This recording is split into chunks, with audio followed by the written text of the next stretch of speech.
Hey, weirdos, I'm Ash. And I'm Alaina. And this is Morbid.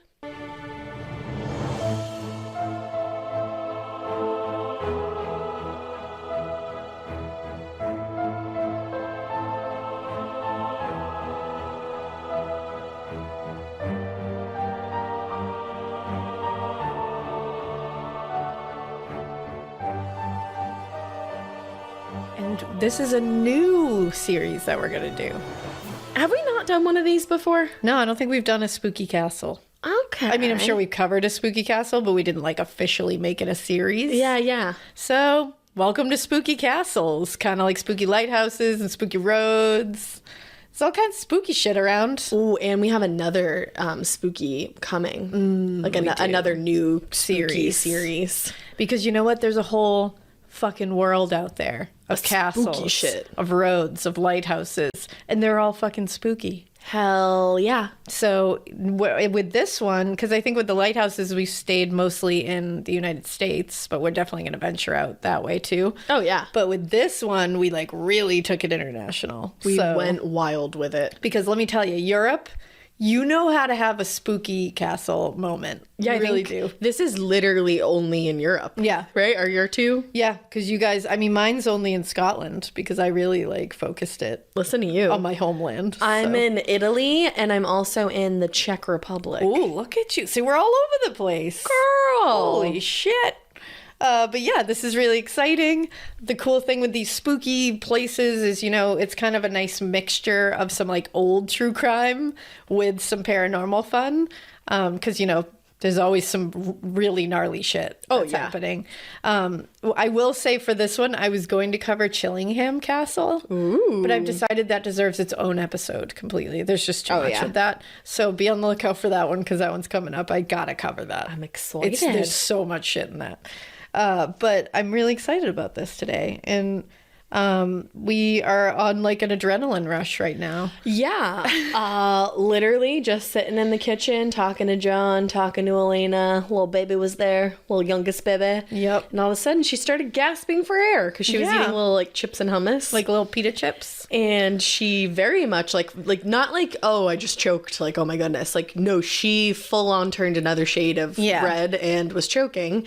And John was like, hun, she's choking. And then Alaina literally scooped that baby up. Like, I'm like, just like, so the two of them, I was like, you're so calm right now. Like, and I'm just standing there helplessly in the corner, like, wow, there's nothing in this situation that I can do to provide help because I don't know the Heimlich, which I'm going to learn that later as I'm watching Alaina, like, do the back of my little 2-year-old baby niece. And then she vommed everywhere. She did. She got it out. But the one thing I could do was clean that because, as we all know, I'm a vom cleaner. I was just gonna say, don't you dare say you didn't give anything to this because Ash was there. And this was like a really scary one. I think everybody who has kids, like, they choke sometimes, like, quote unquote choke. Yeah. Where, like, you know, you can get it up. It's a scary second or two. This took a few minutes. But this was like an actual choke, and that has not happened to us before. So that was like really scary. It was like 2 minutes, but it was really scary. Felt like 90 minutes. And so she got some of it out, and it was like puke. Yeah. With some chip. And Ash was just there, like, whoop, just scooped it right up, wiped it right up as it came out. And I was like, thank you. Because the last thing you want to do after all that is clean up vomit. Yeah. So, no. But we got it out the second time. I was in that, like, first you want to do, like, the between the shoulders with the heel of your hand kind of thing. Like, a few good slaps. And if that doesn't work, that's when you have to, like, turn them over at this age and, like, do the, like, actual like, you gotta, like, pump. And I really didn't want to have to do that. Like, I would obviously do that, but, like, that's really scary and, like, really real to me. Like, that's, like... Because you could break a rib. Well, and it's just, like, that's when shit's, like, going awry. Mm-hmm. So I was like, I really got to get it out here in these, like, 5 good slaps that I can do.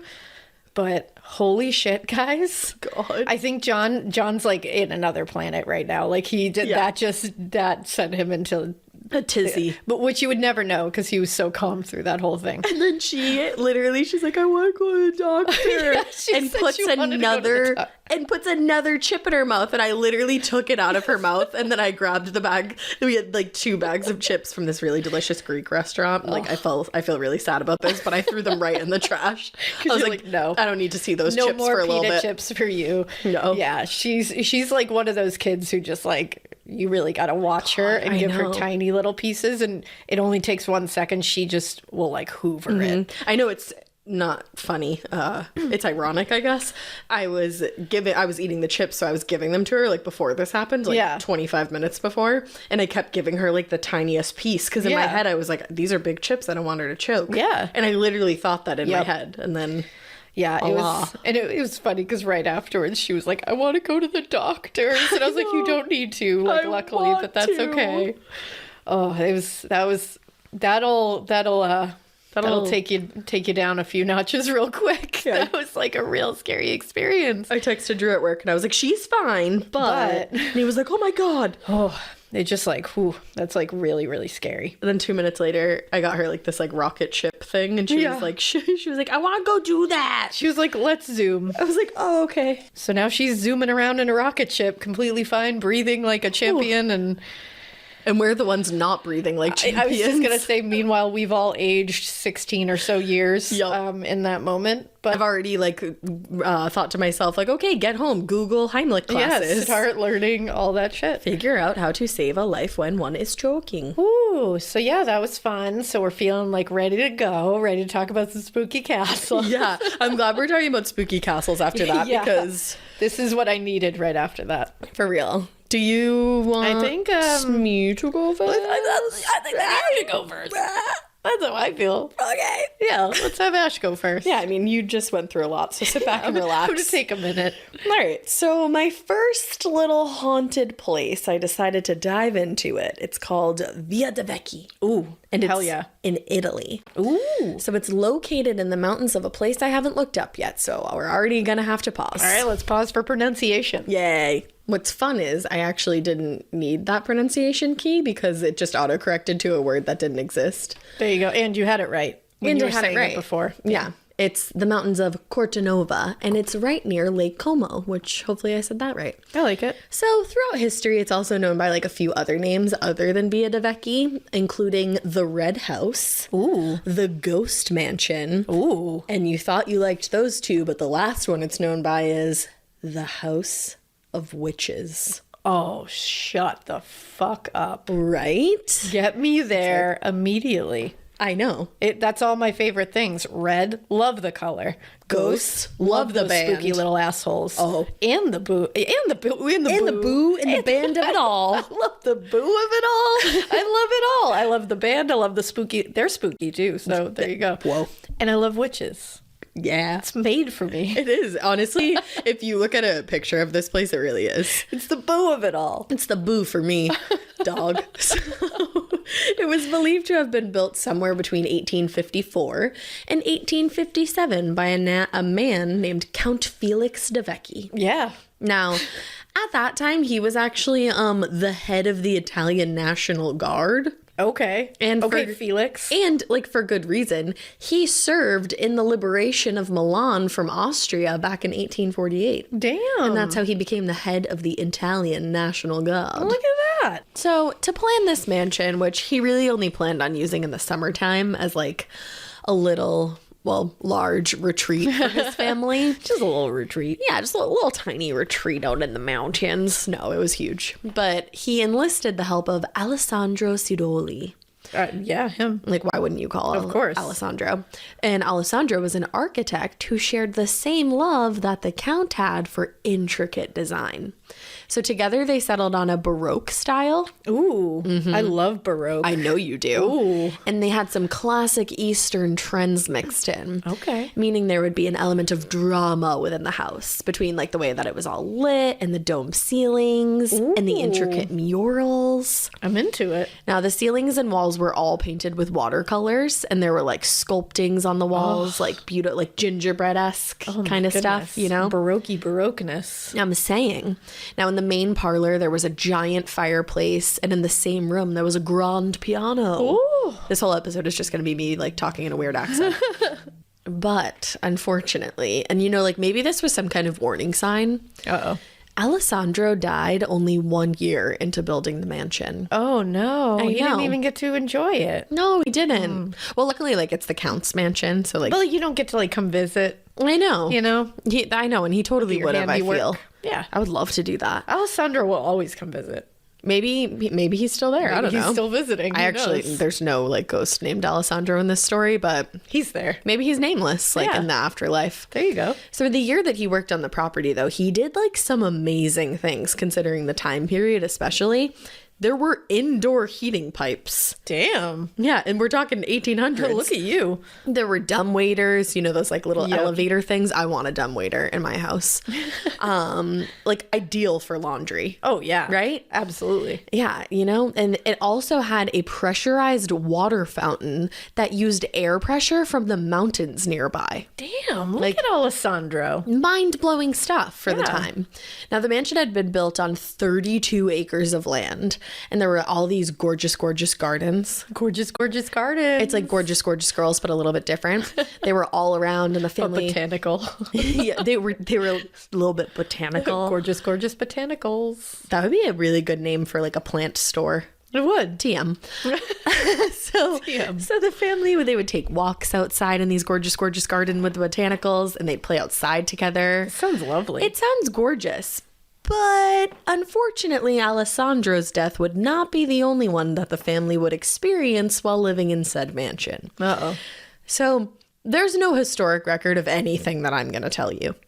Okay. Right now. But we love to see it. But what I am going to tell you is the main like legend that's always told whenever anybody brings up Villa De Vecchi. Okay. So I'm going to tell you this wild ass story, and then I'm going to tell you what historians actually believe happened. Cool. So take this with a large grain of sodium. The biggest sodium grain you could possibly find. Okay. So one day in 1862, the Count came home to find his wife, Carolina Franchetti di Ponte, murdered. Murdered. Her face had been mangled, and she was left displayed in one of the rooms of the mansion. My God. I know. Now, as soon as he found his wife in that state, obviously he started panicking because that's his wife. Obviously. But also because they thought whoever had done this to her most likely also found his daughter and did the same thing to her. Oh, no. So he's worried that he's going to find her in a similar state. So he tries desperately to find his daughter within the mansion walls. He looks from top to bottom, all over the mansion, can't find her anywhere. It was like she literally just vanished into thin air. He spent the next year of his life looking like in the woods in the area and the mountains, and just never found his daughter, never found out who had done this to his wife. That's almost unbelievable. It is almost unbelievable. So wild. It's the craziest thing. Jeez. Now, eventually, he just kind of hit rock bottom, and he couldn't take the heartbreak anymore. Of course. And unfortunately, he decided to take his own life, the legend says.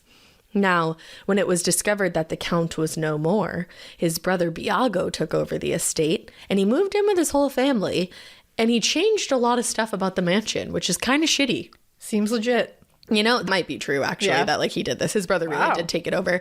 But a lot of people think, actually, like actual historians think that Count actually just died of liver failure.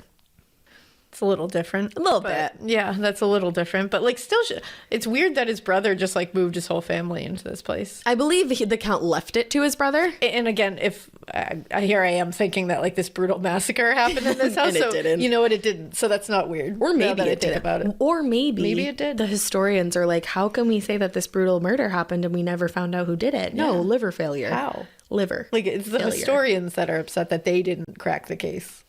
I mean, you know, they're like, how could we not? No, the historians know what's up. They do. But Biago took over. He changes everything. Kind of rude, you know, like took out all the classical Eastern touches. Yeah, that's a bummer. It's ridiculous. And he and his family actually ended up living in the mansion until World War II came around. But one day after the war broke out, they just up and left, and they never returned. Oh, that's some weird Amityville shit. And it left Villa De Vecchi completely abandoned. Oh. Entirely abandoned. Why'd they do that? Haunted? Can you ask him? Why'd they do that? Biago. Why'd you do it? Biago. Not answering. He didn't say, okay, he's not home. Sorry. That was a funny bit. That was a really funny bit. It was hilarious. LOL. I laughed really hard. Oh my gosh. How would I ever be so funny again? So the next report of anyone visiting the property was when Aleister Crowley decided to go on over to Italy and pay the place a visit. A little guy named Aleister Crowley. Yeah, I'm not sure if you've heard of him or not. I have not. So he was said to bring a whole crew of people with him to perform some kind of like sacrificial ritual in which they wanted to invoke Satan himself. Obviously. According to Italics magazine, the ritual worked, and a whole slew of the crew Aleister brought along with him were slaughtered, quote unquote, painting the house with foul blood. Oh. Yeah.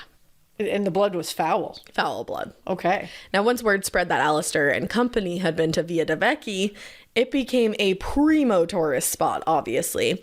And there's all kinds of rumors that people will now use the Villa as a place to like carry out murder, satanic rituals, all kinds of other dark ass shit. They say that like witches like will bring their coven there and do crazy shit. Yeah, like the shameful kiss. The shameful kiss is carried out there, I'm sure. Oh my god. Osculum obscenum. Obscenum, there you go. Is that Ask Ghost? I was gonna say. I was like, you're not making any. Ask Tobias. You're not. About it. You're not saying anything about that. Next time I see Tobias, I'll ask him. Cool. So yeah, so people like everybody says like murders happen there, witches go and visit, Satan It's Satan happens there. Satan rat, he just took over my body. Satanic rituals is what I meant to say, and all kinds of crazy stuff happens. These people just walk past the no trespassing signs and they go into the historic mansion themselves and they fuck shit up. Yeah, they just go full dark side, and they actually do, because I don't know like who did this, but a bunch of assholes just destroyed the property. Vandals. Destroyed it. Yeah, like not like Satanists or anything like that. No, just vandals. No, just probably like shitty people, teenaged assholes. Yeah. So there's graffiti all over the walls. That sucks. Things have been smashed to pieces. Ugh, like, come on, kids. Just completely Respect ruined history, it. Man. I know. Well, just like, why would you want to destroy such a beautiful place? And it's not yours. Yeah, get out of here. Don't destroy things that aren't yours. Don't destroy anything, but especially if it's not yours.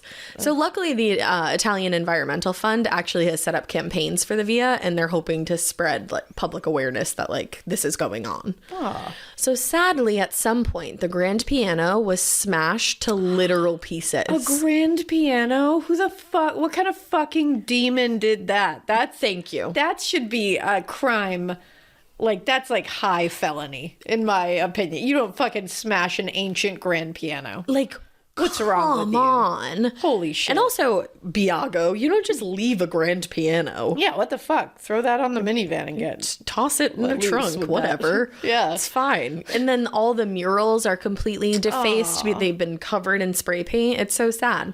One woman who visited the property actually fell through the ceiling while she was on the second floor because it's in that much disrepair from all the years that it's been left uncared for. Shit. Sorry, I almost laughed because like I know exactly what you were picturing.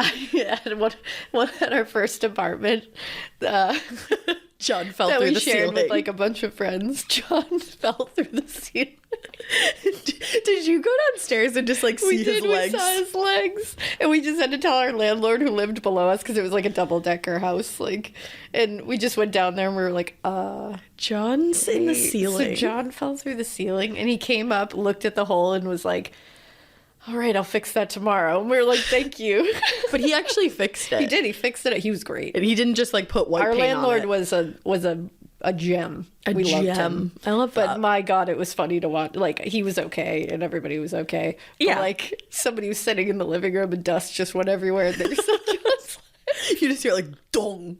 It was really funny. That's hilarious. I know. Like, I hope this woman was okay, but picturing somebody coming through a ceiling is hilarious. I hope this woman had like a John scenario where it was just funny for everyone. I'm also the worst person on the planet. Like, I become the worst person on the planet when people fall. it sends me into like America's Funniest Home Videos when like kids could fall over and I'm cackling. Oh, and like one of the things that I laugh at every time is in Step Brothers when they make the bed into bunk beds and he's in the bed and he's going and then it just falls on him. I laugh so hard every time. It is the funniest thing, like that kind of thing, people falling through things. I love it. Or things falling. I don't know what it is. It's slapstick comedy I've ever seen. So that's all I picture is just like somebody falling. So I hope this person was okay, because otherwise that's not funny. She was fine. She was okay. And listen, she walked past a no trespassing sign. There you go. You gotta be careful, man. That's what the no trespassing is for. That's exactly what it's for. Now, so people, they ruined this place. They've fallen through the ceilings and all that stuff. But people do have some interesting stories from visiting. Medium writer Emily Lindstrom wrote of her visit that, quote, upon entering, one immediately senses eyes following them, neither welcoming nor malevolent. It's as if the house is holding its breath, waiting to see where you step and what you'll do next. Ooh. And it's hard to shake the feeling that as soon as you depart, it will stir to life again. Ooh. It gives me Beauty and the Beast. It does. It is serving Beauty and the Beast realness. Yes, right? It really is. Now, and what a beautiful way to say that. Yeah, great writer. Emily Lindstrom. Emily, that was like really beautiful. Check out her articles on Medium. Yeah, like good for her. Now, other visitors have heard female voices calling out to them as they walk through the hallways. And some people say that if you're there at night, you'll still hear the sounds of music, like someone is at the grand piano playing you music. I love that. Isn't that like so haunting and beautiful? It is. Now we're going to end this here, but I do have to leave you with some wild information. In 2002, there was an avalanche in the area, like a full-blown fucking avalanche. And every single place around Villa De Vecchi was destroyed. Completely and utterly destroyed. Oh, that's horrible. Yeah, horrific. The Villa was basically untouched. Like nothing ever happened to it. What? Gigantic boulders are cascading down the mountaintops. But for some reason, they all just completely missed this place. What? Isn't that insane? Like that's some kind of phenomenon. That's wild. It's insane. Holy shit. It's the haunting of it all. It is the haunting of it all. And we'll obviously post a picture of this place. It is so eerily beautiful. I want to live there. Oh, I want to see it. I want to like go buy it somehow and restore it and just fill it with love. Just live part-time in Italy. No, full-time. Full-time. Yeah, honestly. Bye. Moving. We're out. See you never. Wow. Catch me at the villa. Catch me at the villa. So crazy. That's a creepy one. It is creepy. And it's beautiful. It's even creepier when you're like looking at pictures of it as you're researching it too. Like you're just like, ooh. Spooky. There's not like a ton, but like there's a ton. Yeah, just like the vibe of it is really scary. Yeah. It caught a vibe. It did catch a vibe. And that is for sure. It was not ready for the ride. And you know what? We got like some like devil stuff going on in there. I mean, Aleister Crowley was there. We got some witches doing some crazy shit in there. Yeah. You know, I'm into it. It's considered like Italy, one of Italy's most haunted places, and I was like, but it's not even that haunted. It's not even that haunted. It's just beautiful. Just playing a piano. It's just beautiful. Well, damn. What's next? Well, now we're gonna take a trip over to Edinburgh. Okay.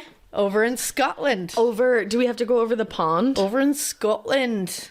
Over the pond from us for sure. All right, cool. So we're gonna go to Edinburgh Castle. Edinburgh. We Googled how to pronounce it again. Because I've covered things in Edinburgh before. Like I've done like a bunch of things about it, and I say it right every time because no one yells at me. and I know, and I've looked it up. Like I've made sure that because I feel like these are my people. I feel like I should say it right. Yeah. So. But for some reason, I second guess myself every time, and especially with Scottish things, because I'm like, I don't want to disappoint you, Scotland. Yeah, it means so much. Like, I get very nervous. I'm like, I don't want to disappoint you. Yeah, but when we were looking at the video and they said that people who live there just shorten it to Edinburgh. I was like, I want to do that. I was like, I love that, but I don't feel like I'm like worthy of that yet. Like, I'll get there. Of course you are. Sometime. You're worthy of everything. I feel like a Scottish person has to bestow that upon me. You are Scottish. I'm Scottish, so here you go. Somebody who's like living in Scotland, right? Yeah. First generation right now. That's true. Like, if you bestow that upon me, then I'll call it Edinburgh. but right now I'll call it Edinburgh. You have land in Scotland. I do. I bought it for you. I'm a lady. like it was like $1. It was like one of those like square plot things. It was one of I didn't those just things. buy her a Via. It was one of those things. I have like a thing that says I have it. And you're a lady. I am a lady. I'm a lady of Scotland. Lady Alaina. That's me. Lady Alaina. All right, anyways. All right, we're wild right We're now. in Edinburgh Castle. It's known as the most haunted place in Scotland. It is literally ancient. Literally. This thing is so old. A lot of shit has happened at Edinburgh Castle. It's been attacked a lot. Oh. It has been the site of ghastly deaths, tortures, imprisonments. At first, I thought you said it's been the site of gas leaks. It's been the site of maybe. I don't know. I didn't read anything about a gas leak, but ghastly murders. Yep. But it's one of the oldest fortified places in Europe, which means it was built with like strong walls and shit to kind of like stop attacks. Very But cool. It's the oldest one. It once was a royal treasury where records and jewels and like very important shit was kept. Jewels? Apparently, even magical amulets were housed there at one time. Magical amulets like Sophia's? Hell yeah, like you Sophia kidding the me? First. Hell yeah. That I loved. I was like, magical amulets, you say? Sign me up. Now, if you've seen it, which we'll post a photo of it, obviously, but if you've seen it, it's like really high above the city on this huge craggy rock formation. It just like overlooks everything. If you live in Edinburgh and you can just like look up at that, it must be so fucking cool. And obviously this was on purpose because that's a great way to fortify something you want to keep safe. Yeah. You know, the Iron Age people saw this and boom, it was built as a fort. That's because they awesome. were like, this is a great way to keep people away from this. Oh, hell yeah. This place is cool. It's gorgeous. Now, in 1093... I'm sorry, what? 1093, Queen Margaret, who is literally a saint now, was shit. born there. Oh, shit. Yeah. The 10th century? Yes. That's so crazy to think that it has 1093. seen so much It has life. seen so much. And it's been like transformed into what it is today, obviously. Like it started as like a fort and all that. But the castle has been seized a lot and it's changed control a lot. Like in 1314, the Scots took it back from the English. And actually, according to the Edinburgh Castle website, it is the most besieged place in Britain. Oh, wow. It has been attacked a lot. I mean, I get why like people want it. Like they attack it so they can have it. I mean, I want it. Also, so the I get year it. 1314 is hilarious. 14, no big deal. The honors of Scotland, which are the oldest crown jewels in Britain, are on display in the crown room here. Okay. There's also a stone of destiny on display that was used to inaugurate kings and queens for literal centuries. Wow. I need to see this. I know, I want to see all of this. Imagine seeing that in person and just being like, the people this has inaugurated. Right? Like, that's wild. Oh, I would want to like touch it. I know. And I'm sure you can. I'm sure you would cannot, like disintegrate. but I want to look at it. In the 1650s, it became a military base mostly. Of course. Between 1757 onward, it was a place to house prisoners in the vaults. Like, it was a really secure place. Is that where all the hauntings come from? Yeah, that's a lot of where the hauntings come from. It was very secure. It had like a reputation for being like inescapable for a while because, again, it had those craggy rocks all around it. It's very high up. It's hard to get out of there. Yeah. Even if you get out of the castle, where the fuck are you going? Down into the rocks. Yeah. Nowhere good. But in 1811, the Great Escape happened. And Gwen? it kind of shot that whole reputation into I know. I thought of that too. Gwen is part of the history. Is that you, Miss Stefani? Gwen Stefani is not part of this history. But it was in 1811, 49 French prisoners who were being housed here, they systematically chopped out a hole that is still there in the castle wall. You can still see the original hole they chopped out. It's in a place referred to as the Devil's Elbow Rampart. Ooh. And they escaped by going into this hole, 49 of them, and they lowered down onto the rocks. They had tied their washing lines together to make a long rope.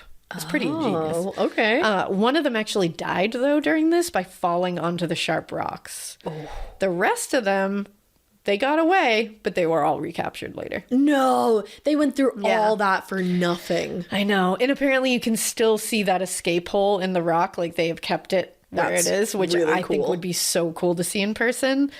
There's also a pet cemetery there in the castle walls, and it's like a dog cemetery, essentially. It's precious. Usually pet dogs are buried there that were from like soldiers of high regard and regimental mascots. And in fact, one ghost that is often seen at the castle is that of a black dog. And it's thought to be some soldier's companion. That's so like cool. Stayed around. I know. Now, some other ghosts that are seen at this castle. One of them is the Grey Lady. Always. There's always a gray lady or a white lady. Exactly. You have to have a gray lady. You have to. This, they believe, it looks like a 16th century woman who appears to be of a noble background. That's what everybody says. She walks around the castle. She's either just wandering around sadly, it looks like, or she's crying, like weeping. Who could she be? I don't know. So I went to this website called Mercat Tours. I'll link it in the show notes because it was very interesting. They were the only ones that at least the first ones I saw to give this idea of who this person could be. A lot of people think it's the second one that I'm going to talk about, and I kind of believe that a little bit too. But this one's a really good theory for who it could be, and it was just very interesting. So they think it could be Marie de Guise, or like Marie de Guise. I can't say it. I'm not French. Marie de Guise. Marie de Guise of France. She had quite the life. She was the mother of Mary, Queen of Scots. Oh. Yeah. All right. Yeah, that one. So I feel like I've never even heard her name before. Whoa. Well, and she was regent for a long time because Mary became Queen of Scots when she was an infant. So she ruled for her daughter until she became of age. She had been married 2 times before she married James V. She was married once when she was 19 to Louis of Orleans, Duke of Longueville, but he died shortly after, and then like political moves had to be made as soon as that happened. So James V's wife had just died, and immediately he was on the lookout for a new lady because he needed a partner to rule Scotland with. Yeah. So he asked Marie's father, Francis I, for her hand in marriage. This would be good because it would further tie up that alliance between Scotland and France. For a little bit. I'm sure Marie was like, cool, glad I can be of help, everybody. Well, I couldn't, you know what's confusing is like, why wasn't she queen? Like, why did her baby become queen before her? Yeah, well, that's because technically she came over from France, and she, like, I think because James V ends up dying. So instead of her becoming queen, it would be his, like, heir. Okay. You know what I mean? Like, in a way, I'm sure I'm saying that wrong, and I'm sorry, but like she had the rightful claim to it. Okay. So meanwhile, as this is going on, so he asked for her hand, but meanwhile, Henry VIII, that fucker, that was stanky, like, man. He was like, oh shit. That alliance would not be a great thing for England, so I better throw my nasty ass hat in this ring. And he asked for her hand as well. Oh, shit. But Francis I, her father, was like, I'm going to go with James's offer for marriage and get that France-Scotland thing rolling. Like, let's sew that up. He also probably liked his daughter's skull attached he was to her like, body. I like her head there. Yeah. So he accepted that one on Marie's behalf, which I'm also like, this is great, guys. So gross. So fun. I saw on a website called Undiscovered Scotland that they were speculating what would have changed historically if Marie had instead married Henry VIII. And I thought it was interesting. A lot, because Mary Queen of Scots went wild. Well, that's the thing. There would be no Mary Queen of Scots. Right. And maybe she would have even, like they were saying, maybe what if she had a son with Henry VIII? Right. Like an heir. Like what? It's just strange to think about, like something that's that one moment of him making that decision over a man making that decision for a woman, like what history would have been like. It's just very strange to think about. It's fascinating too. And it was in a website called Undiscovered Scotland. It was like very interesting to go through. So either way, James and Marie got married. They had a baby, Mary. And James ended up dying in 1542, which left Mary as the queen, but Marie to be regent while Queen Mary was, learning not to shit her pants kind of thing. Yeah. Because she was a literal infant. She was apparently a good ruler for the most part during her time as regent, but she was Catholic, and during the Reformation going on, she was not in a great position there. A lot of people were pissed, especially in Scotland. So she fought back against Protestant rule. This made her very unpopular with the Protestant population around her, obviously. She died in 1560 while in the process of fortifying Edinburgh Castle against English forces. She died of dropsy, which now we would call edema. Oh. Her limbs and stomach would swell up, and she began having like neurological issues because of it. She wouldn't be able to speak or really do much at times. Like, it really like ravaged her. What causes that? I don't know exactly, to be honest. It's like an inflammation of like, it's like a collection of fluid that happens. Yeah. Should have given her some foxglove. I know, I'm saying. There you go. We always bring it back. But yeah, she was only 44 years old when she died of it. But that was like elderly. I know, at that point, it's like, wow, what a life. The gross part is, though, that she was kept in the castle for literally 9 months after she died. 9 months? They put her body in a lead casket, wrapped her to try to keep the smell out, but like, that shit stunk. Dude, no wonder Mary had issues. And this was because she was going to be buried in France, which was her original home, but the Reformation and fighting was not allowing her Catholic body to safely be transported out of the fortified Edinburgh Castle and off to be buried. What a wild fucking time. Yeah. So she might be haunting the place as the Grey Lady. Like, I'm like, that's a very good theory. Yeah, well, and if she's like wandering the halls crying, she's probably crying about the fact that her body wasn't buried for 9 months and everything that happened with her daughter. Well, yeah, and at this time, like, her daughter was already shipped off to be married. I mean, like, she was shipped off pretty early on to be married off somewhere, so like she wasn't around for that, but like still. But I'm saying, like, maybe she knows, like a mother knows. Of course. But people also think this Grey Lady is Janet Douglas. Who's she? Which sounds like someone, weirdly, like Janet Douglas to me sounds like somebody who like writes like bad Yelp reviews. Yes. Online, doesn't it? 100%. Like, I feel like I have heard a Janet Douglas tell me I swear too much. Yeah, Janet Douglas sounds like she's your bitchy neighbor who like comes over to talk to you, but you hate her. But this Janet Douglas was nothing like that. Oh, oopsie. She was Lady Glamis, and she got a raw deal. Oh no. Yeah, she got a real raw deal. She was done very dirty. So a year before James V married Marie in 1538, so this was in 1537, he was busy burning Janet Douglas, Lady Glamis, who was a mother of 4, at the stake for witchcraft. Oh shit. Yep. Between 1479 and 1722, over 2,000 supposed witches were burned at the stake over there. Janet Douglas had been accused of witchcraft by a man named William Lyon, who was a jealous fuck. Always. He was just someone who really liked Janet Douglas, but she rejected him. It's like when Daphne rejects that ugly ass guy in Bridgerton who's like disgusting. And then he gets all jealous and gets a marriage license. Fuck that guy. There you go. So he literally accused her of witchcraft, knowing she would burn alive for it because he was jealous. Wow, what an asshole. Talk about like tiny man syndrome For right there. Real. She was at the time she was highly regarded as one of the great beauties of her time. Aww. She was like beyond. And the charge that she was given was that she was planning to poison King James V, and he was a paranoid fuck at the time, and everyone knew it. So this was totally intentional. Like, they knew that by claiming and accusing that she was going to poison King James, that he was going to go nuts. Of course. Like, holy shit, like, we have to burn them all. Right. And they were saying, like, she was going to do it with, like, some witchcraft potion thing. So stupid. So William Lyons was related to her first husband, John Lyons.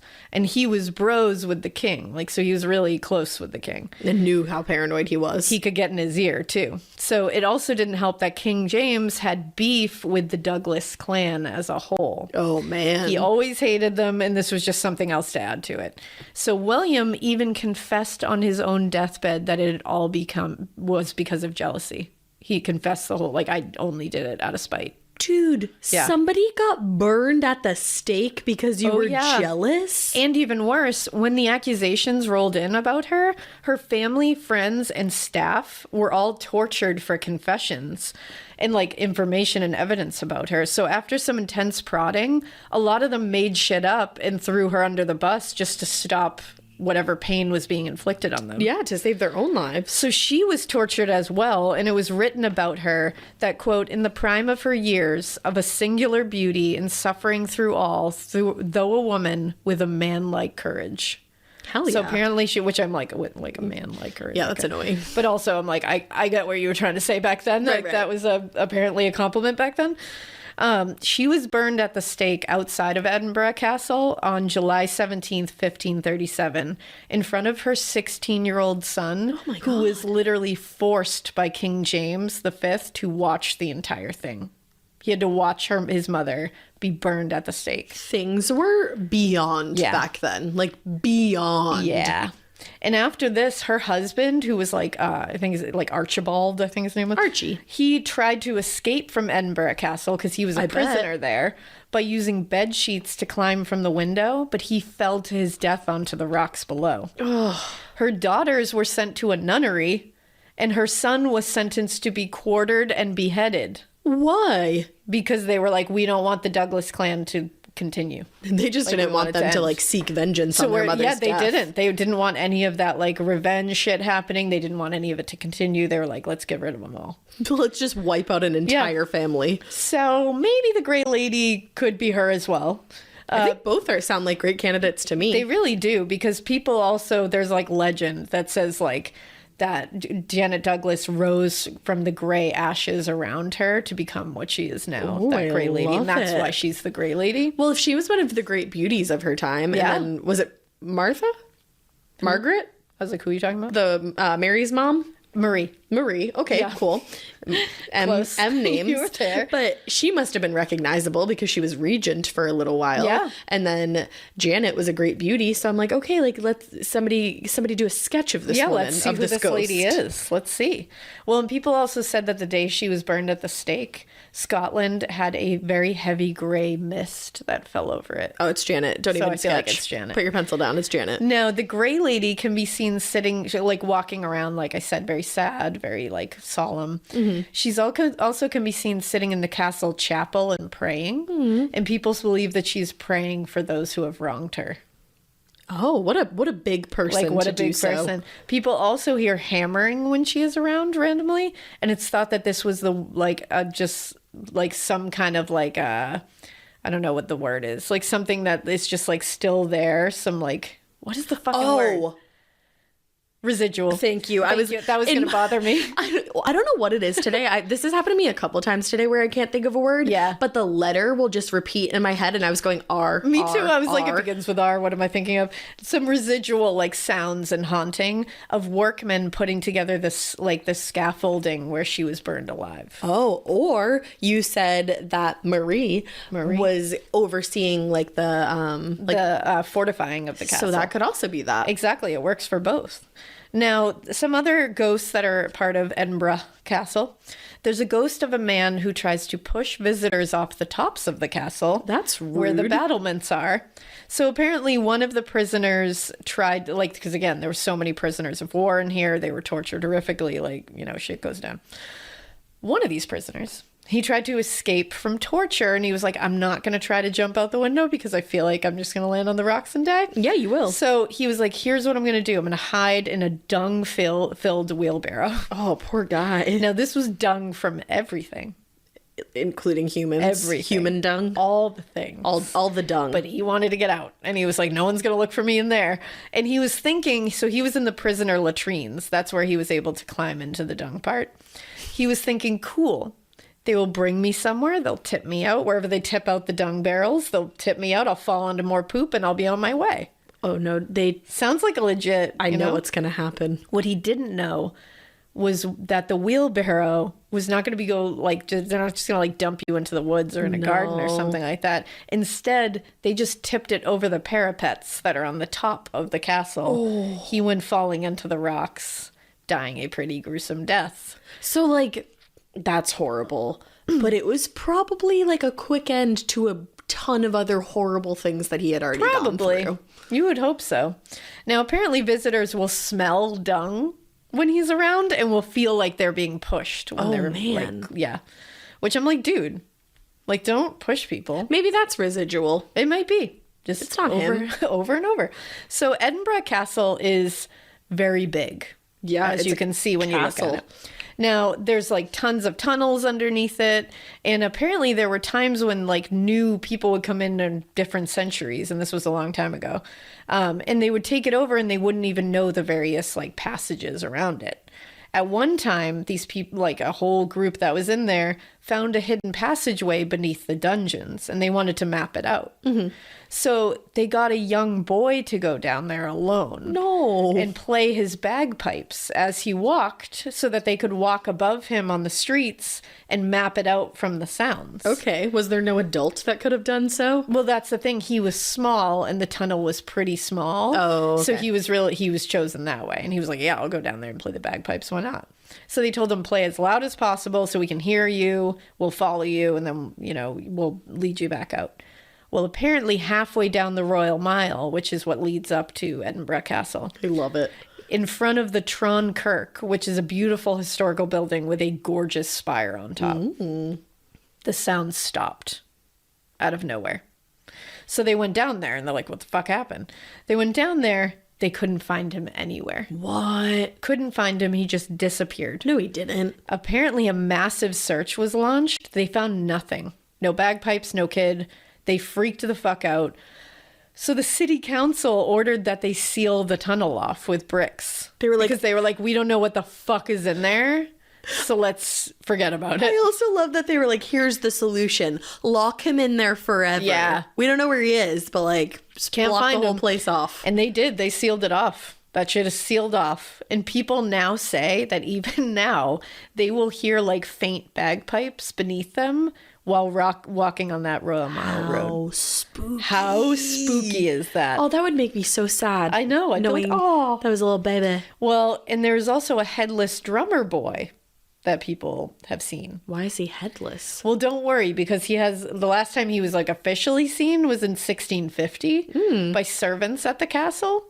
They saw him drumming without a noggin in the courtyard of the castle. And then soon after after they saw this, the castle was under attack by Oliver Cromwell right after this. So no one knows who he is or where exactly he came from. But obviously he was like a military drummer boy. And he was beheaded, as it appears. So now it's seen as a bad omen. Ooh. And they say if he shows up again, some shit is about to go down at the castle. Oh, that's scary. He hasn't been seen again that we know of. But like basically anybody that would have seen him the last time the castle was besieged, which was in like the 1700s, I believe, everyone's dead now from that. So even if people saw him before that, we don't know. Right. So nobody's seen him since then because it hasn't been besieged since then. Hopefully it will not again. I know. But still, that's really scary. And people will still hear drumming sounds at night sometimes. Oh, that creeps me out. Just like coming from the courtyard, almost like military drumming. But you don't want to see this headless kid drumming. I feel like a myriad of reasons. I don't want to see it at all. That was really weird because I just took a breath to say for a myriad of reasons. There's so many reasons not to see this kid. One, you don't want to see a headless kid drumming. And Ash is blowing up right now. Sorry. But one, you don't want to see a headless kid drumming. And two, it's a bad fucking omen. Yeah, of course it is. We don't want it. Scary. So that's just like the tip of the iceberg of Edinburgh Castle, I feel like. Wow. I feel like I could probably go back into it. Maybe I will at some point. Because Edinburgh's like full of shit. Gave me like Mary King's Close vibes. That was one of my favorite things to research. That was one of my favorite things to listen to after you researched it. That one blew my brain apart. I loved that one. That place is wild. Wild. Actually, somebody sent us something from there recently. Oh, yes. Oh, my God. The way that it was literally in front of me. It was right table. in front of us. We had like a stack of mail from the P.O. box, and this came with it. It's this really cool, like wood. I know. Like postcard. Diesel. And it has a plague doctor on the front. It says Mary King's Close. And it's like a little postcard that got sent to us from Lindsay and Michaela after a week in Edinburgh, Scotland. Oh, I'm so jealous. Oh my gosh. Oh, they have pictures. I'm going to go look at them after. That's awesome. But thank you for sending that because we fucking love it. I know. We're going to hang this up on our wall. We are. Get a thing to do it. We really are. So thank you guys. Cool. Edinburgh. That was really fascinating. Thank you. All right. So my next one was it Houska? No, it was Houska. It was Houska. I'm not going to tell you how I remembered that. Yeah, but it was Houska.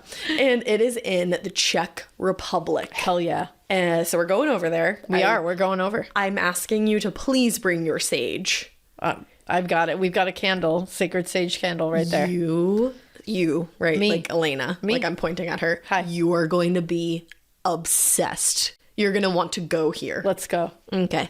So Houska Castle. No, damn it. Houska. So the thing is, and I'm going to just exactly. be upfront and honest with everybody, I'm a big fan of the Teen Mom franchise on television, and I love Chelsea Houska. Maybe that's not even how you say her last name. Maybe. I thought it was. But anyways, this Maybe is it's Houska. Houska. So that's why I was saying Houska. But Houska Castle was constructed sometime in the 13th century, around 1253, 1278. Nobody's really sure. Okay. It's about an hour north of Prague, and it was built on the edge of a limestone cliff. Oh, hell yeah.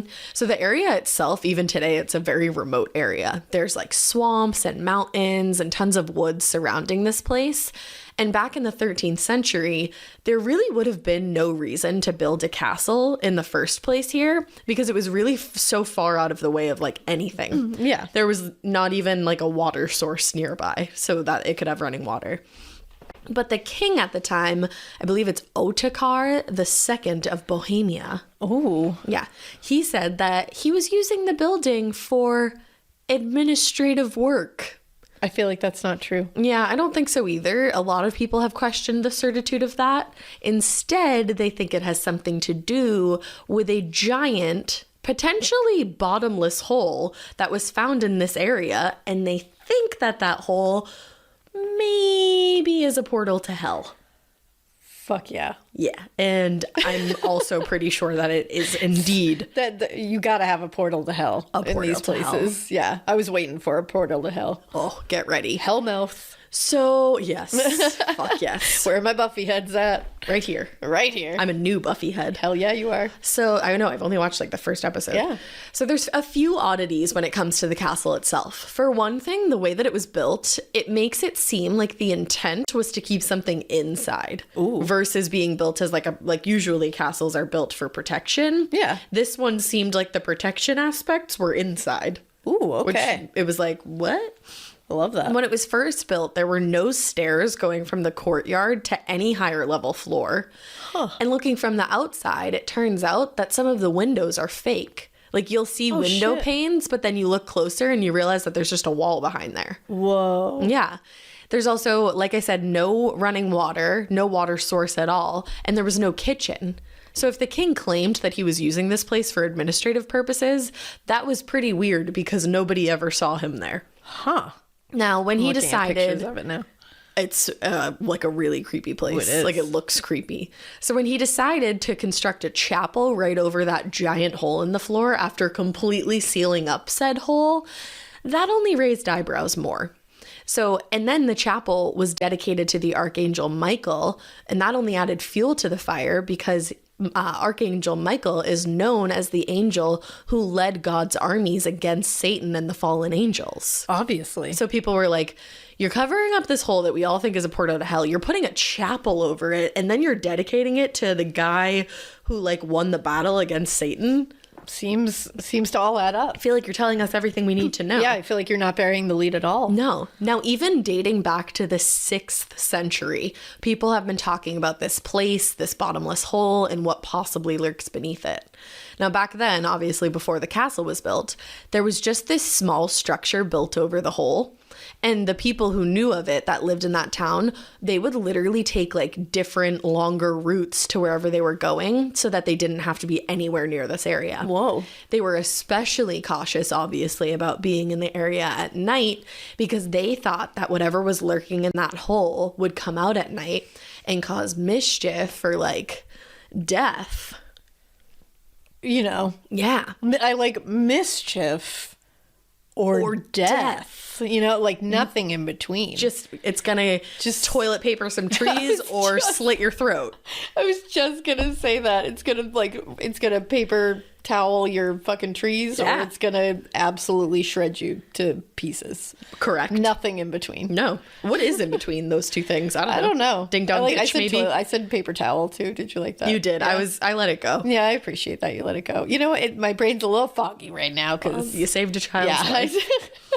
Now, there were all kinds of thoughts about what lived inside. Some people thought that there were like flying demons with these huge black wings, like Alaina's friends. Yeah. Yeah. And others thought that there were creatures down there that were half human and half animal.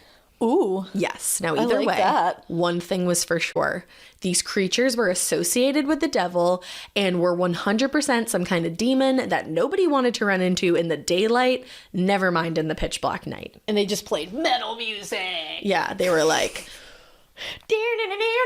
I was like, I don't really have a reference. I think it's like Henry on last podcast on the left, that like anytime they talk about an axe, he always just like that. It's hilarious. It's amazing. So everybody also was very worried that if they did meet one of these crazy creatures, somehow they would end up inside this mysterious dark hole. Yeah, I understand that. Now, before the king had the hole sealed up, he really wanted to know what was inside.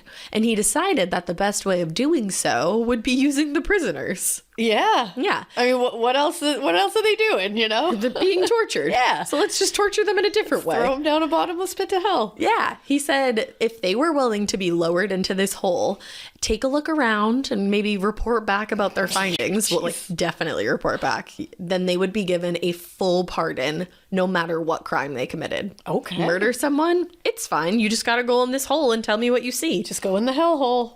I'm also it's like a pitch black hole. Like, how'd they see anything? They bring a candle down there? Maybe. Wouldn't it bring go in a out? lantern of some sort? Oh, a lantern. Boom. Yeah. All right. You know? It could have been really dangerous. It's extraordinarily dangerous, and nothing about this is safe at all. Because also, how are they lowering them down? I don't think they had like sophisticated mountain climbing equipment here. They didn't. It was just like a rope. It was probably. It was. That's exactly what just it was. Just like a gnarly, shredded old rope. Yeah. Yep. And like some hopefully strong dudes. And some hope.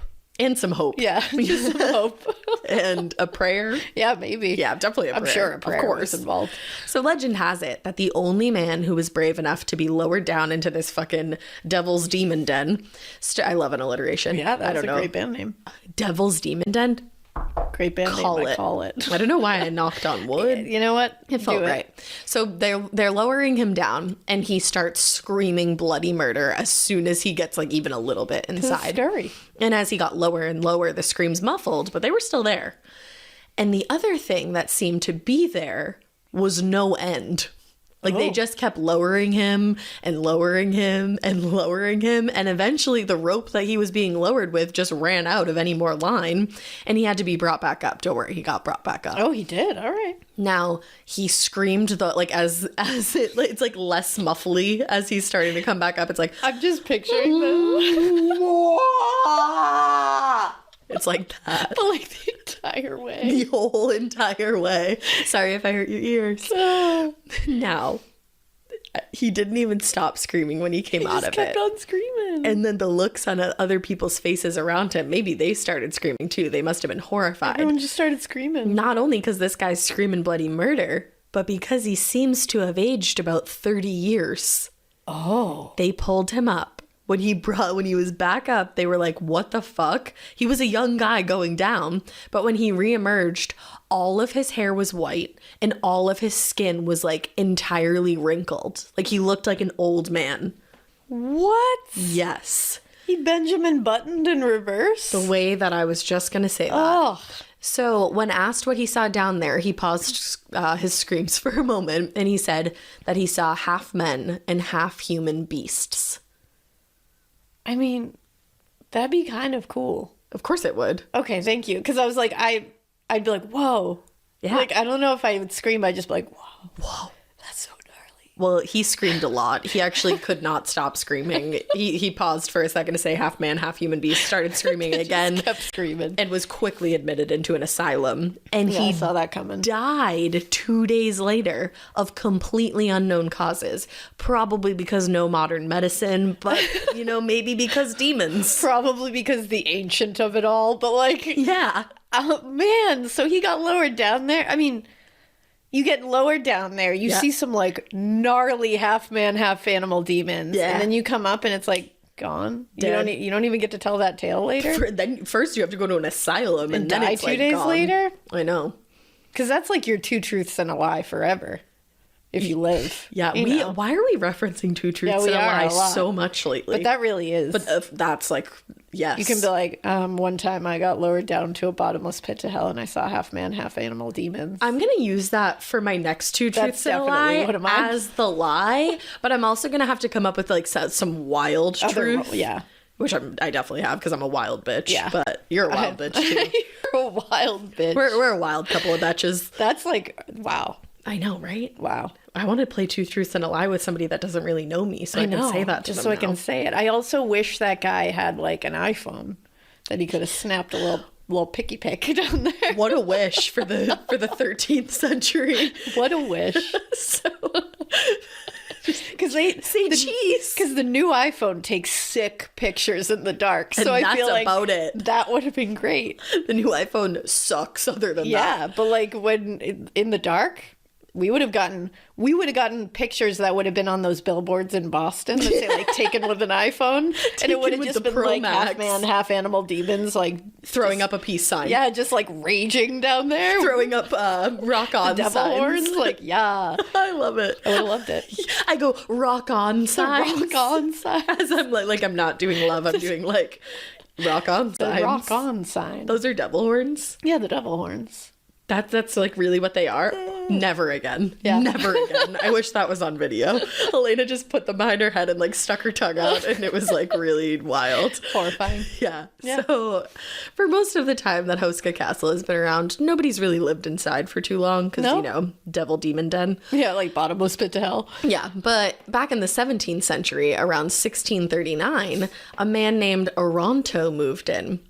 I just want to let you know that historians have also disproved this, but I'm still going to tell it to you. You got a lot of those. I know. Yeah. They're coming for me. They are. So he was apparently from Sweden, but maybe not. Maybe not. Maybe not. And he was very into potions and elixirs and just all kinds of stuff that would have been considered incredibly dark magic back then. Same, dude. Now, when he moved into Houska Castle, it's said that he would spend all night inside experimenting and trying to create some kind of potion to give people eternal life, i.e. tuck everlasting. Yes. Now, the villagers in the nearby areas were losing their shit about this guy because they were so struck with fear that all this witchcraft was going down anyways.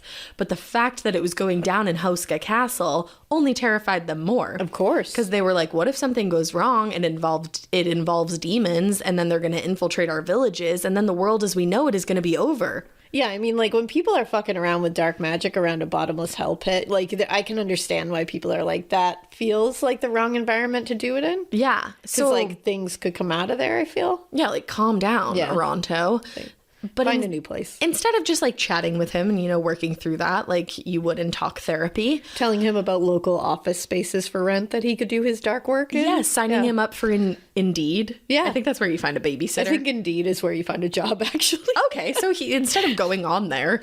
There you go. And chatting with him and maybe asking him to cease that potion mixing.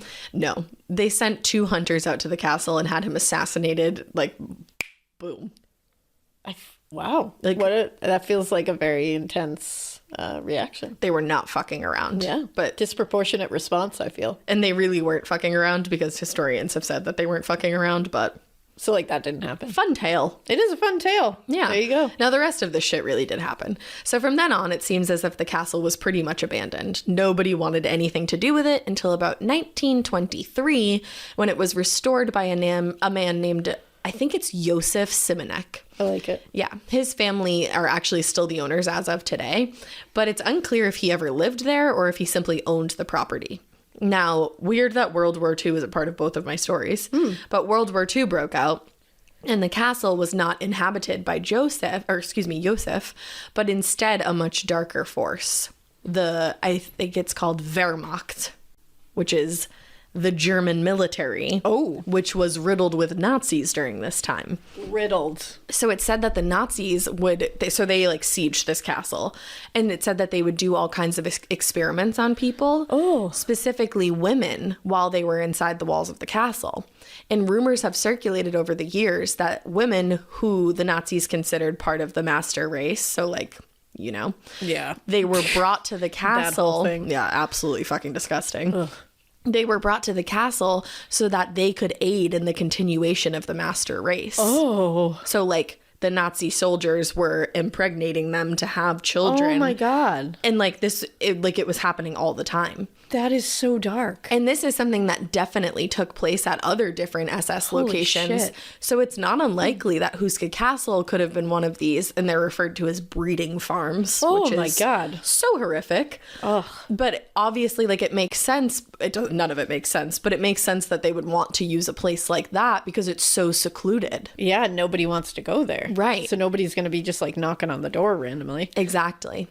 So the Nazis' use of Houska Castle was actually said to be Heinrich Himmler's idea. Ooh. Himmler, for those who are not familiar, and like, bless you that you're not familiar with this man. Ugh. He was Adolf Hitler's right-hand man and also the leader of the SS. Oof. Now, he's been described as an quote-unquote architect of terror by the National World War II Museum, which, by the way, is in New Orleans. Oh, I actually did not know that. Neither did I. Which is like really sad, but I know we should know that. Absolutely. But that's very good to know. I would love to go there. Yeah. Now, Himmler, he was very into the occult. So, of course, he would know about Houska Castle. And he believed that the castle would make the Nazis stronger because it would allow them to, quote unquote, harness the power of hell. Like, what the fuck? Yeah, I can't even. Which they did. They did. I was just going to say that's exactly what they did. So, And he also thought that it would be a good hiding place for his 13,000 manuscript library. Jesus. So people who lived nearby when the Nazis had taken over the castle, they reported hearing strange lights and horrifying sounds coming from the area constantly.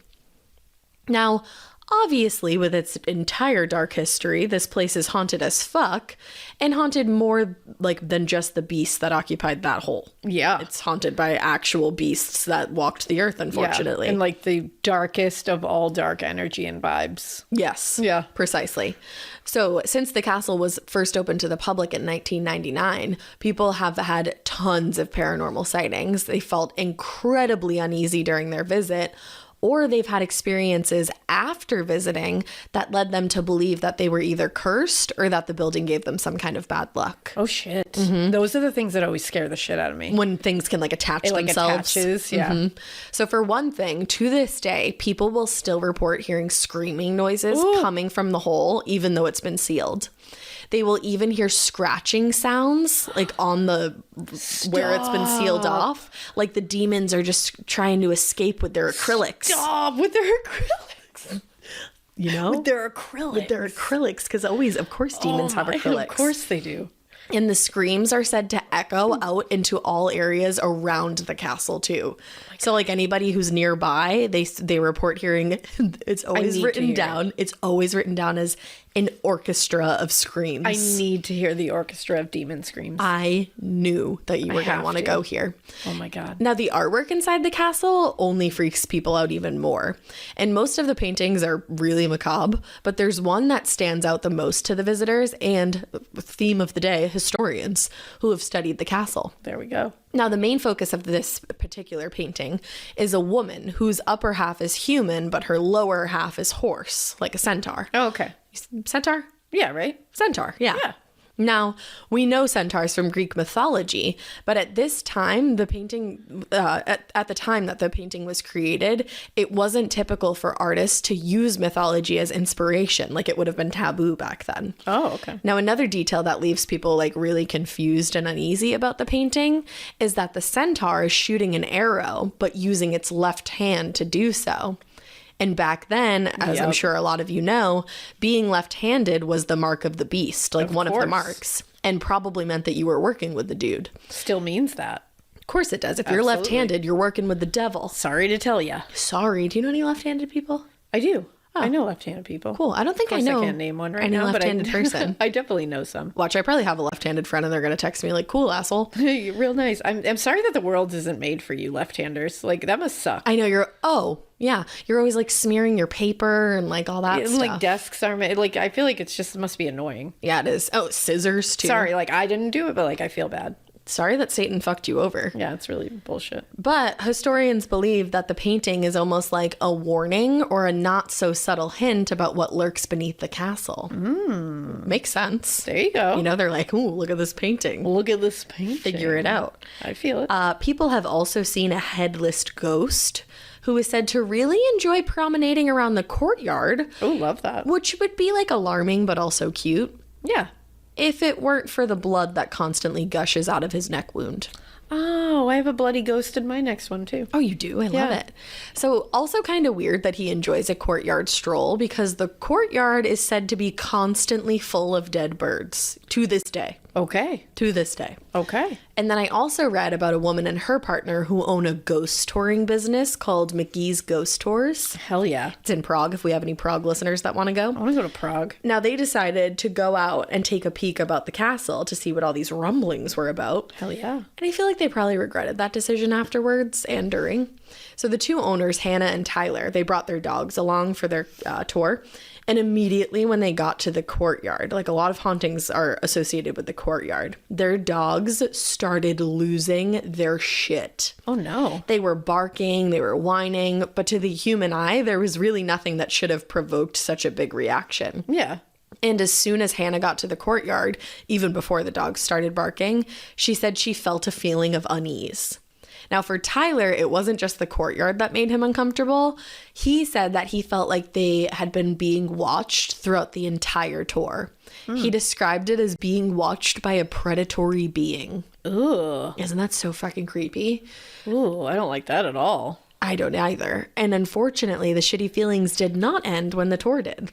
So later that night, Hannah and Tyler had a ghost tour that they were doing back in Prague. And they parked their car that night and then, made their way to the ghost tour location. But when they came back, their car was gone. And the police were luckily able to track it down a few hours later. But when they did, everything of value in their car had been stolen. And whoever had stolen everything left it like trashed. Oh. Which could be a weird coincidence, but like bad vibes all around. Bad vibes. Just bad vibes. And other people who have gone to visit the castle have car troubles when they're trying to leave. Their cars simply will not start in the general vicinity of this building. And some people claim to have seen some kind of animal lurking in the woods nearby. And I'm going to leave you on this. It's a frog, human, and a dog. Frog, human, dog. It's a cross between a frog, a human, and a dog, and I need somebody to also draw that. Like, and they don't tell you, like, what pieces of which? No. No? Nobody knows what it looks like. I gotta know which pieces of which, because I'm picturing, like, a frog head. No. People are saying just a cross between a human, a giant frog, and a dog. And I think specifically a bulldog. Oh. Okay, so maybe a dog face. Yeah, because that's how you would... and a human torso with frog legs. But it says giant frog. So I would think like giant frog legs. Oh! Yeah, right? That's like fucked. That's nasty. Or maybe even just like a frog body with like human arms or something. Frog body, human legs, dog head. Oh. Just somebody draw a few variations. Yeah, give me it. I need an artist rendering. That is horrifying. Yeah, I want to go to Houska Castle. So I really want to go to Houska Castle. Houska Castle. It's not Chelsea Houska's castle. No, it is not. I want to go there. The vibes seem very scary, but I need to see that sealed up pit to hell. The vibes seem both scary and immaculate. Yeah, for like people in different ways. People like you. Yeah. Like, it's the Nazi stuff that really, like... Yeah, that's the stuff that, like, throws those vibes away into, very like, much so. The real bullshit realm, like, very that much I don't want to so. be a part of. But, like, I just want to see that pit to hell. Yeah. Like, I just want to see that. That's why I would go there. Exactly. It's the Nazi stuff that But then I'm like, "Ooh." I don't... Honestly, I don't know if I would be able to go there. That's the thing. I feel like it would be so fucking heavy just because of that Nazi shit. Yes. Like... like that would, I feel like that kind of energy is like, oof. And like Heinrich, not like just Nazis, because that's disgusting and horrifying in its own, but like the leader of the Nazis' right-hand man. That's real rough. It's a lot. So if you've ever been there, let us know. Seriously. I would love to know. Give us some listener tales. And then the next time we do one of these, we can start off with some listener tales about the last one. Exactly, because that's been kind of fun to do with the lighthouses. So, wow. Thank you for Houska Castle. Absolutely. Well, my final one, and what we'll end this on, is going to be Glamis Castle. Ooh. Or Glamis Castle. I was going to say, is it Glamis? It's spelled Glamis. Now, you might remember this, like, wait a second, you said Glamis in the last one. I remember. Well, we were talking about Janet Douglas, Lady Glamis. This is actually her castle. She moonlights in both of these castles as a great lady. What? Yeah, you know, like she's a hustler. Like she doesn't just do one job, she does two. She's a hustler baby. And that's me. So you're a hustler baby? No, like that's me, how I say, like I can't say it in a cool way is what I meant. Okay. I thought you said like you say it in a cool way. I cannot. Oh, I feel like we're saying it the same. I love that. I think you're so cool. I think you're so cool. Rock on. So we're going to move to, this is another Scottish castle, Lady Glamis. It's her castle. I can't believe she had a whole ass castle and that's what they did to her. I'm saying. Now, Glamis is located in Angus, Scotland, from what I could see, and it was home to the Lyons family since the 14th century. It's seen some shit. I bet. In fact, the 13th Earl of Strathmore died in 1904, and he is said to have told a friend that the true secret of Glamis Castle was so horrifying that if he shared it with him, it would take him down to his knees, thanking everything that it wasn't his secret. What? But he never said what the secret was. Imagine if it was that Janet was a witch. It's just that Janet is a fucking witch. No, I don't think that would take you to your knees. No way. It's something like way more horrifying. I need to know. Now, like I said, this was Janet Douglas's home when she was burned at the stake in front of Edinburgh Castle. Right. This castle was also the childhood home to Queen Elizabeth, and it always had an Earl of Strathmore all up in it. All up in it. A bunch of Earls of Strathmore. Earl is such a funny name, but it makes me think of the chicks. I know, right? Apparently, the castle was supposed to be built originally on some hill nearby, where it actually stands.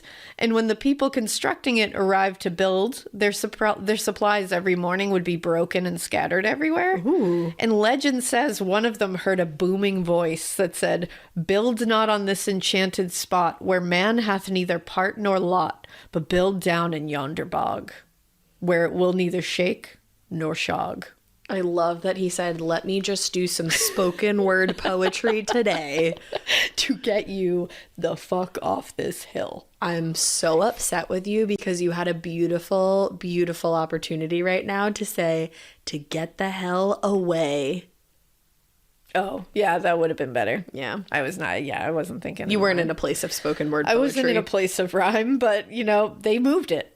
They moved down to yonder bog. Moral of the story is they moved it. They moved to yonder bog where it stands today. So people think that that initial ooh, some shit was going down here even before it was built. Yeah. So Janet Douglas is obviously said to haunt here. Like I said, she moonlights. If she is the Grey Lady at Edinburgh Castle, which I could definitely see. Yeah.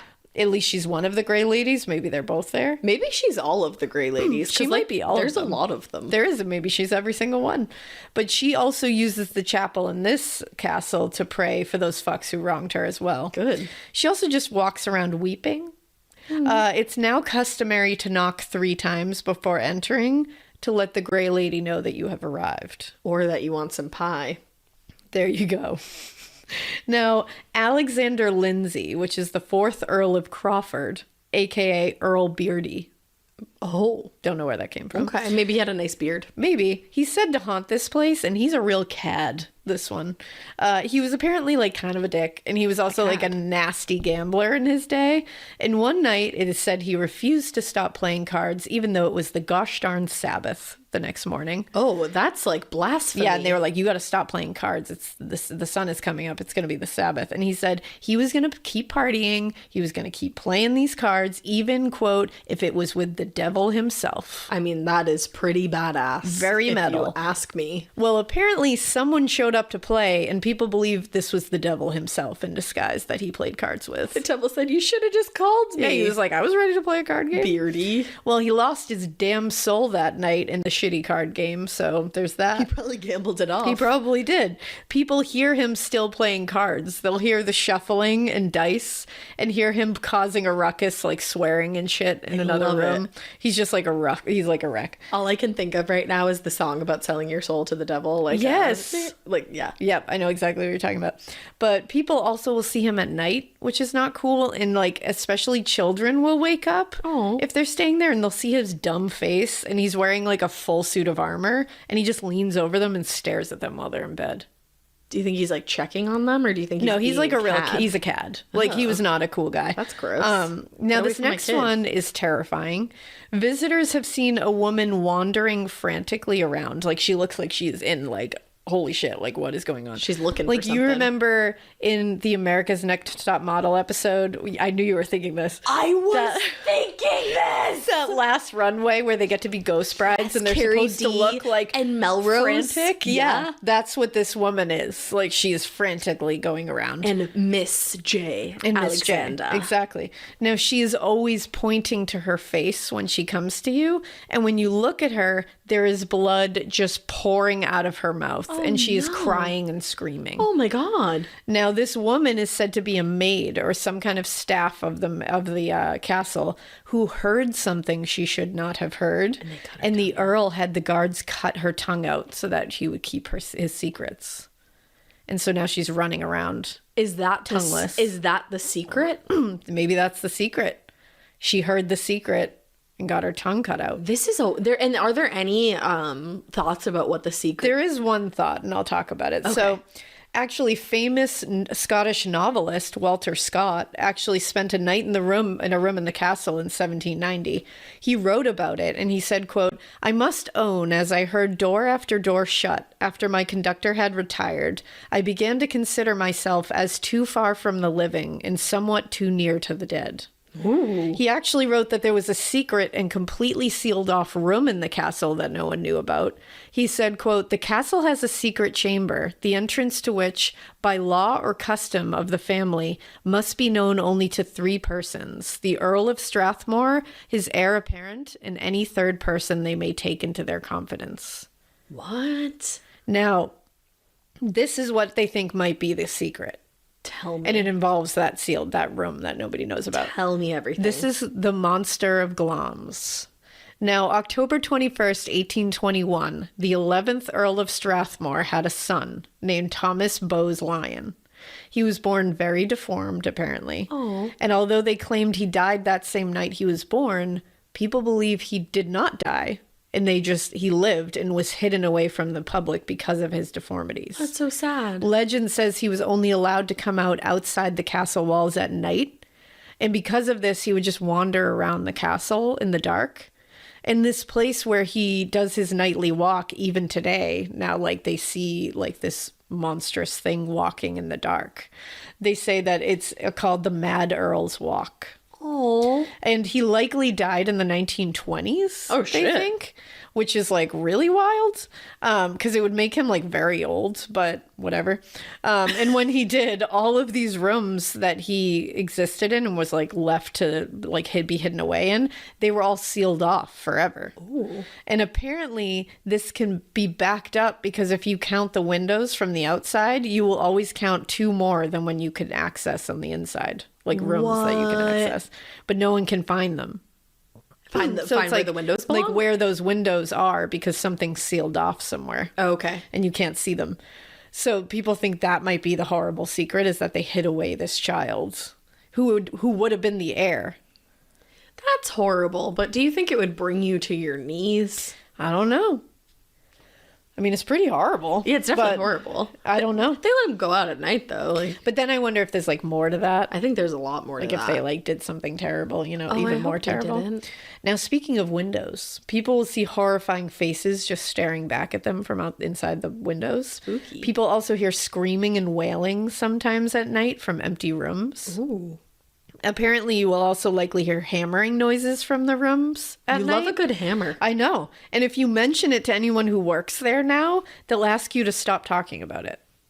Like, they don't want to talk about it. You think they were just, like, hired to say that? Like, they're like, well, if anybody asks, just tell them, don't talk about it. Well, and then I was like, are they just embarrassed that they're maybe, like, doing work to the castle at night and, like, waking people up? And they're like, well, I don't want to talk about it. Yeah, maybe. Like, don't bring it up on Yelp. Yeah, we don't talk about we don't want to talk about that.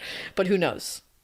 Now, a woman ghost can also be seen doing chores and carrying things around the courtyard, but she always makes it to the middle of the courtyard and then just vanishes. Yeah. I hate that she still has to do chores in the afterlife. That sucks. Now, there's also another crazy thing that happened here that definitely brought some ghosts. And this is the last thing about this.